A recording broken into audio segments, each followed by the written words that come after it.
Doctor, let's talk about the other problem, which is very common in India, is hyperpigmentation. We seem to get brown marks, excessive darker marks on our skin. Talk to us about this. Is this more common in India? What do you see? Yes, so Indians are more prone to pigmentation, as are any of the slightly higher phototypes or darker races, because we have more melanin. Yes. And the most common causes, I would say, are melasma, blemishes, what we Yeah. call. That's very, very common and frustrating for the patient. Under eye dark circles, very, very common and frustrating. Why I'm again and again saying frustrating is because they're tough to treat. Okay. They But are they preventable? Are there things we can do to reduce them emerging? Yes, maybe. You can use a good sunscreen. The role of sunscreen to prevent hyperpigmentation, does it really play a role? To prevent melasma and worsening of pigmentation, surely. Okay. And however, even after applying enough sunscreen, there are relapses of melasma. Okay. So a lot depends on what kind of sunscreen you're using. What is the SPF that we should be using in India, or is that not the only criteria? That's not the only criteria. Most guidelines suggest SPF 30, but most of us are using an SPF 50 sunscreen. Yes. But if someone has a pigmentary disorder, let's say a melasma or whatever, any other pigmentary disorder, there are many, then my suggestion would be to use a tinted sunscreen, preferably. Okay. A tinted is something which has some A little color. Okay. So Because- why? Because they reflect your rays back. A chemical sunscreen will absorb your rays and dissipate the energy. A physical, if you remember those old times when those cricketers used to wear sunscreen Yes. and it used to look white. Yeah, those patchy So that's things. going to reflect your rays off. Okay. So So the color helps in reflecting the rays off. color such as iron oxide helps, and that is a physical sunscreen which those guys used to use. So that itself helps. So a physical or a tinted sunscreen is good. And so when we say visible light, so lots of people ask screens, computers, light in the room. That can Does even cause. that increase pigmentation? And now we know that it does.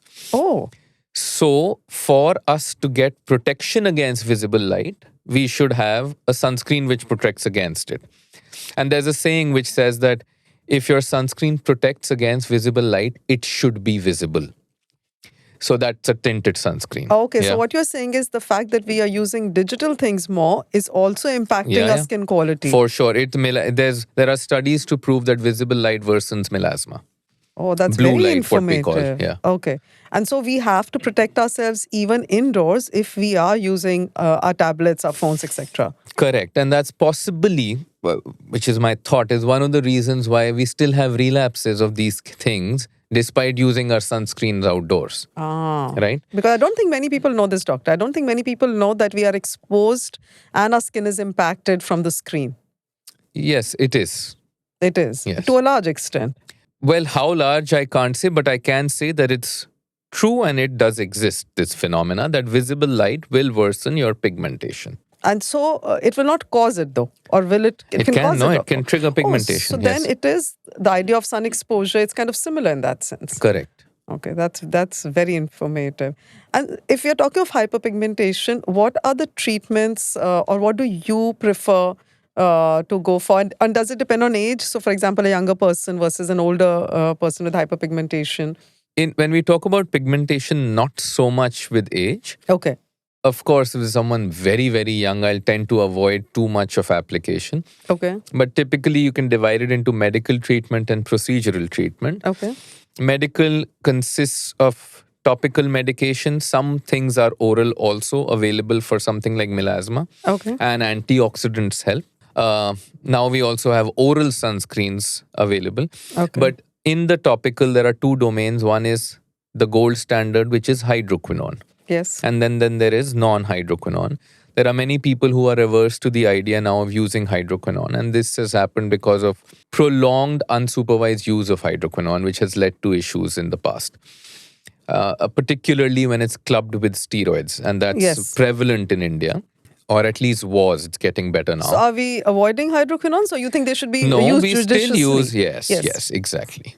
We still use hydroquinone, but judiciously, and tell the patient quite clearly that this is the amount of time we are using it, and after this is a hydroquinone free holiday now. Or we only use it on weekends, and weekdays you use non-hydroquinone. So you're tapering it and you're managing it. But tell me, all these products that we have in the market for pigmentation, almost every product which, let's say a man or a woman over the age of 35 or 40 is using, and everyone feels that we have some uneven, I won't even call it frank hyperpigmentation, but uneven skin tone, mild brown spots, and almost everyone is using products which claim that they're working on pigmentation. So are all of these products real, and some of these products, and what are the things that we should be looking for in these products that actually work? So of course, see, things work, of course, but you said a word, they claim. Now those claims, when we are talking about cosmeceuticals, something which you can buy online. Okay. It's not a drug. No, it's not a prescription drug. Yeah. Yes, so it's not undergone stringent trials. There's a cosmeceutical popping up every day. So yes, you have to maybe take it with a pinch of salt, that where was this tested? How much was the testing done? Was it tested in 5 people or 500? So we don't know that. So we don't know, and a lot depends on the concentration you're using. Okay. When you buy a particular product, something might have a 0.5% arbutin, just giving you an example, or a 3% niacinamide. Okay. So that's not going to do the job very well, right? So what are we looking for? Let's say I have uneven skin tone. How much percentage of what am I looking for? 6% glycolic acid would do something. But then at the same time, it can cause a bit of dryness. So it's better to do this a bit supervised. And a niacinamide, we want the 5 to 10% niacinamide to do the work. A vitamin C, we would like a 20% vitamin C to do the work, or at least 15 to 20%. But a non-pharmaceutical product will not have those concentrations. No, they will. They will have. Yeah, okay. They will have. Okay. But the claims are made by everyone. Yes, they are. So they will have those concentrations, but you need to look for them maybe. Okay. So some of the things that you mentioned are niacinamide, vitamin C. Vitamin C and niacinamide, vitamin C, I said arbutin, I think. Glycolic acid. Glycolic acid, yes. But that also causes dryness in excessive amounts. Any acid essentially can cause a bit of dryness. So let's say, another example, when you're with acne, we're using face washes with 0.5% salicylic acid, or a gel with 1% salicylic acid. Salicylic acid below 2% is said to be what we call in our language keratoplastic. That means it binds things. Okay. What we want for acne is keratolytic, matlab exfoliate kare. Okay, remove the cells. That happens only above 2% or at 2%. So if we're buying a 0.5, we're just applying it with not much success. Yeah. So over-the-counter drugs, you feel can be a hit or a miss. It really needs hit or a miss. Supervision. It needs a little bit of guidance maybe. A lot of talk nowadays about how sunscreens can cause cancer. Yes. So that's not true, right? The sunscreens at the concentrations in the sunscreens, the filters, they don't cause cancer. But that's a huge They prevent myth against cancer. So you can't just randomly say stuff like this. Yeah, so that is unsubstantiated. The fact that sunscreens cause cancer. But there's so many of these things doing the round. So. Yes, it's hard to differentiate. So for hyperpigmentation, procedurally, you said there is a medical intervention, which you mentioned all of these products. And then in terms of procedures? In terms of procedures, if I have to start simply, a simple chemical peel. Yeah. Just for the viewers again, chemical does not mean like, hydrochloric acid chemical. Yeah, it's a bit scary, right? When people say chemical peel, you're like, do I really need to do this? So many of these are derived from fruits. Okay. So let's say I'm giving you a 2% or a 6% ointment to apply at home. I'm doing a similar thing at 30% in office. Supervised. Why? So that it penetrates a bit deeper and helps your pigment a bit more. Okay. That's the whole idea. Then there are lasers or microneedling, and so on and so forth. And laser also helps in hyperpigmentation? That's an option? Yes, lasers are made for pigmentary disorders. In fact, some lasers are specifically for those things. But you have to be a bit mindful with certain, such as melasma, let's say, blemishes. Okay. They can become worse, or recurrence is a rule. what we say. So don't jump to doing a laser and don't think it's the do-all that it's going to cure my melasma. That's not going to happen.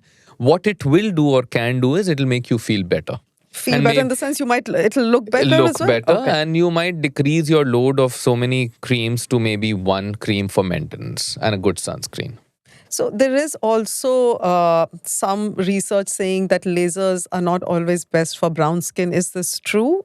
Or are certain kind of lasers not really meant for brown skin? I see there is some hesitation there also. I think that's now quite, I would say, it's for fairly outdated. We use lasers every day. Okay. I think the settings are important. How you use it is important. Who's using it is important. So it's the skill of the you need to esthetician. choose the person right. And of course, I may not be able to go to a setting which I might use in a white skin and a brown skin. Oh, Because interesting. that can cause problems and Okay. lead to pigmentation at times. Okay. So that's what I mean. So someone who has an understanding, if they're using it, you should be all right. Okay.